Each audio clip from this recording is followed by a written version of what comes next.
Everything you want in life is sitting behind one word you're scared of hearing. And the scariest part? You've already been saying it to yourself before anyone else even gets a chance to. I want to show you something about yourself first. Harvard researchers ran a study and found something that honestly shocked me when I first read it. The average person would rather feel physical pain than feel rejected by someone. Think about that for a second. Your brain literally cannot tell the difference between someone saying no to you and burning your hand on a hot stove.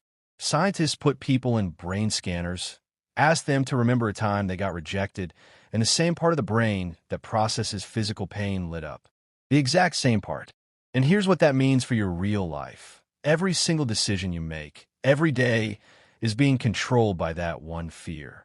Every time you didn't send a message. Every time you had something to say in a room but stayed quiet. Every time you talked yourself out of asking before you even tried. That wasn't you being lazy. That wasn't you being realistic. That was just your brain trying to protect you from pain that, in today's world, isn't actually going to hurt you the way your brain thinks it will. And by the way, if you've ever felt this way, drop a yes in the comments right now. I want to see how many of us are walking around carrying the same thing without even realizing it. Now here's where it gets really interesting. Psychologists have a name for this. They call it rejection sensitivity. And studies from Columbia University show that people who have it don't just fear rejection. They start seeing rejection in places where it isn't even happening. Someone takes too long to reply to your message, and your brain immediately thinks something is wrong. Your boss walks past you without saying good morning, and suddenly you're convinced you're in trouble. You share something you made, and it doesn't get the response you hoped for, and your brain whispers, maybe I'm just not good enough for this. Your mind becomes like a security camera that's only looking for danger. It scans every situation for signs that you're not wanted, not liked, not enough. And here's the part that really hurts. The more you avoid rejection, the more rejection you actually create in your life. When you pull back, when you play small, when you hide the real version of yourself, people stop noticing you. Opportunities stop finding you. The walls you built to protect yourself from being hurt end up being the same walls that keep everything good from reaching you. You were so busy protecting yourself from the pain of hearing no that you accidentally signed yourself up for something much worse, a life full of what-ifs. I need you to stop for 1 second.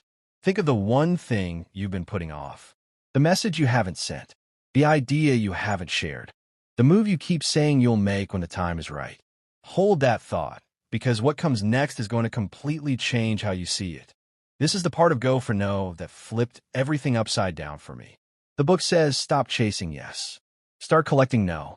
I know that sounds strange, but hear me out because this is the idea that changes everything. Successful people don't win more than everyone else because they hear yes more often. They win because they heard no more often and kept going anyway. They went through more rejection, more failure, more uncomfortable moments. And because they kept moving through all of that, they eventually got to the results that everyone else gave up on too early. The book introduces this idea called your no quota. Every single goal you have comes with a certain number of rejections attached to it. And you cannot skip past those rejections to get to the result.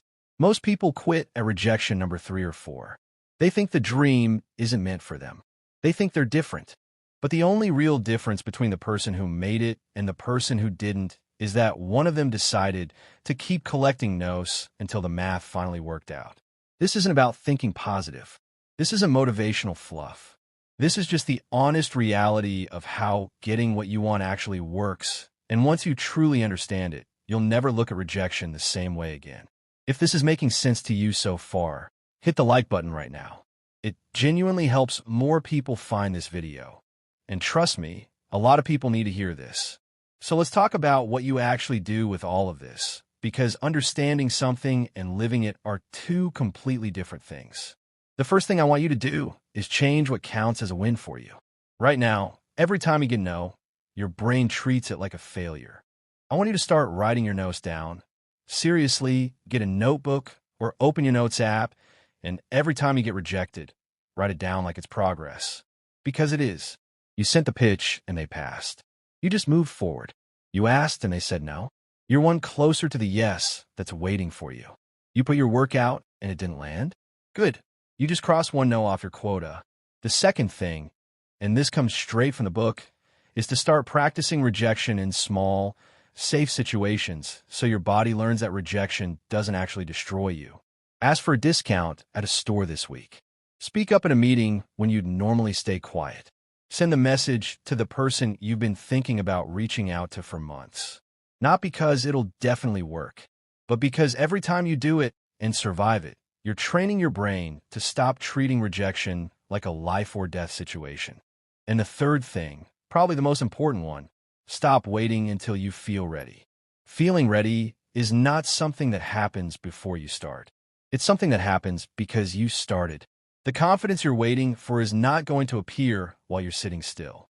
It's waiting for you on the other side of the very rejection you've been avoiding. Here's the simple truth I want you to leave this video with. Rejection was never the real problem. Avoiding it was. Every no you were too scared to collect is still sitting there, right between you and the life you keep thinking about. Your brain is not broken for being afraid. It's just doing its job. But you're not in danger. You're just one ask away. If this video helped you in any way, please share it with one person in your life who needs to hear this. You might change their entire direction just by sending it. Subscribe if you're new here because we talk about exactly this kind of thing every week. The real psychology behind why we stay stuck and the practical steps to actually move forward. I'll see you in the next one.